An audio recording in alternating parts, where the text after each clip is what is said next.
You know when people are like, do Muslim women like have hair under? I'm like, no, you don't. Plot twist, girl, look at the Mars secret. There's actually no hair. Oh my god.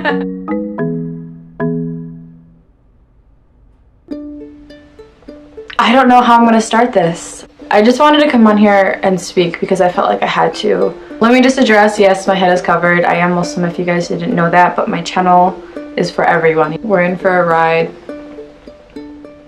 And we just have to stay strong. Bye guys.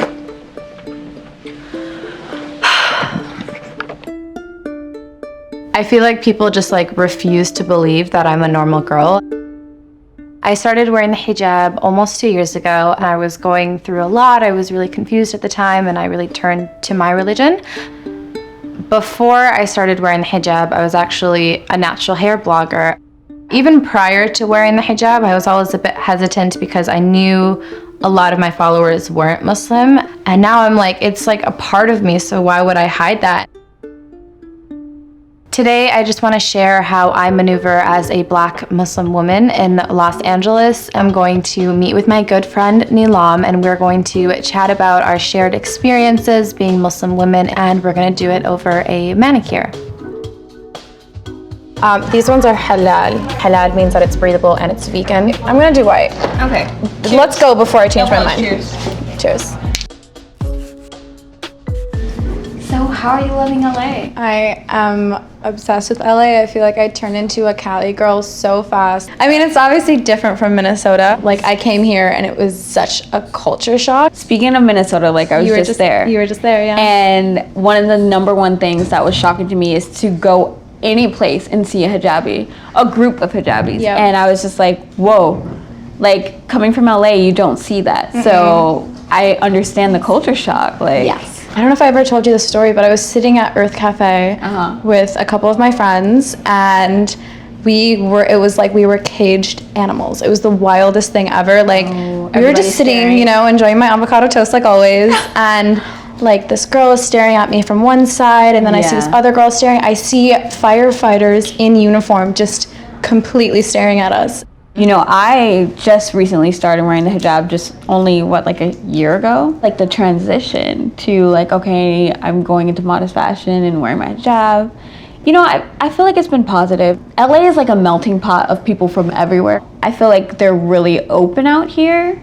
So it's not like I haven't really gotten any like backlash, but I have, you know, it's seen not like the hate. stares. It's not hate. There's no hate. I don't, thank God, I haven't experienced that like pure Islamophobia and just like pure hatred or anything like that. Nothing like that. I remember being in this restaurant and this guy like brought me my food and he was like Bismillah, and then after he was like Alhamdulillah, and I was just like, that's cute that you like just, you know, like went out of your way to just like I love that. It's nice that you like went out of your way to be like, hey, like I see you and I respect you and I appreciate it, and it was the sweetest thing ever. Now that I have my henna manicure, I thought it could be fun to chat about the art of henna. Nadia is a makeup and henna artist. We're going to chat about Muslim women as well as get my henna done. I love henna so much. I've always really, really loved it, and I've always been so proud of it. All right. So do you like examine people's hands? I do. I have to figure out what's the best way to make your hand look attractive. So I think with your hand, we're going to concentrate on the majority of the design, traveling from this end down your index finger and like basically covering this part and giving you some like drapes down here. So right now we're doing black henna because I know for me it's culturally what Sudanese people do. The color of this henna is black because it's mixed with jagwa. Jagwa on its own will color, like the stain looks like a tattoo. For a lot of Indians and Pakistanis, there is there's a thing that a bride has to hide her groom's name in her henna. Back in the day, brides didn't know their grooms, and so like here you're married to a stranger and it's your wedding night, so as an icebreaker he has to find his name in your henna. But what brides are doing nowadays is they're not hiding the name, they're making it like very prominent. Henna has cooling agents in it. In Africa, henna is not used as much for decoration purposes. You know, women tend to do it on their bellies too when they're pregnant because it helps cool their bodies. I love that. I think I'm done. I love it. Thank you so much. You're welcome. I really appreciate it. It felt really wonderful to get my henna done, and I love the design, but now it's time to talk about something really dear to my heart, the hijab. I think a lot of the stigma surrounding the hijab stems from a lack of understanding about Islam. I'm headed over to see my friend Maria, who runs a hijab company.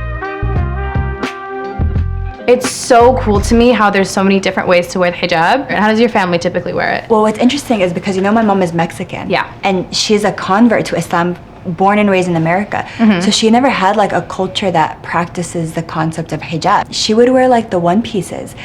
And so when I became ready to wear the hijab, I could not relate to that. So what my mom told me to do, she inspired me. She said, let's go to Joann's, get fabric, and sew your own scarves.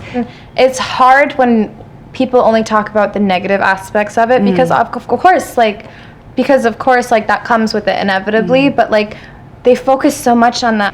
So when you think about like the future, do you get nervous at all, or? I'm nervous, but I'm more optimistic and more excited than anything. That my fear, I'll be honest with you, stems from the fact that I'm, Mexican, Arab, Muslim. I was in liberal Santa Monica, sitting outside of a very well-known cafe, reading a book, and a guy comes over, passes by me, and just stops in his place and goes, how could you let her sit here? Does anybody see this? Nobody go over there. Don't you see that there's a dumb Arab bitch? I literally said a prayer, and he threw the table that I was on towards me. Thankfully, it didn't hit me.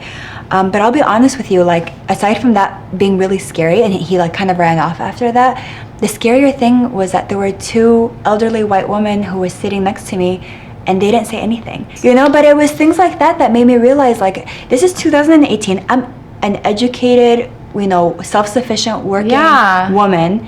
I happen to be of mixed background and outwardly Muslim, but like, why is this happening? You know what I'm saying? It should never happen. So that's where I say, like, I do have a bit of fear, and the fear kind of gets channeled into like an engine running for me to like make sure that the future is better for my children. I'm a first-generation American, so for me it's really important that my kids are able to take the best of their Sudanese culture and the best of their American culture, and obviously have Islam, and they are able to shape their narrative and what it really truly means to be American Muslim. A lot of the Muslim women that we see in social media have to do with beauty and fashion, and I think that's great, that's a step, but there's also Muslim women who are doing other things that are so incredible that aren't getting the recognition. So when I think about the future, I want them to get the recognition as well, And I think right now we're shaping it. There's so much representation, but I'm just so excited. There's so much stigma and negativity surrounded around how people perceive the hijab because that's what's in the media. And you can't necessarily blame people for what they've been fed, but you can blame people for not wanting to understand. It's really sad to know that people might judge me because of my religion, and I think that comes from a lack of knowledge and a lack of empathy. But at the end of the day, I'm really proud of my religion, and I'm not afraid to show it. I am truly hopeful that if we make the effort to share our stories, we can break stereotypes and focus on living in a world where we can all belong. Thank you so much for watching. For more videos, click here, and to subscribe, click here.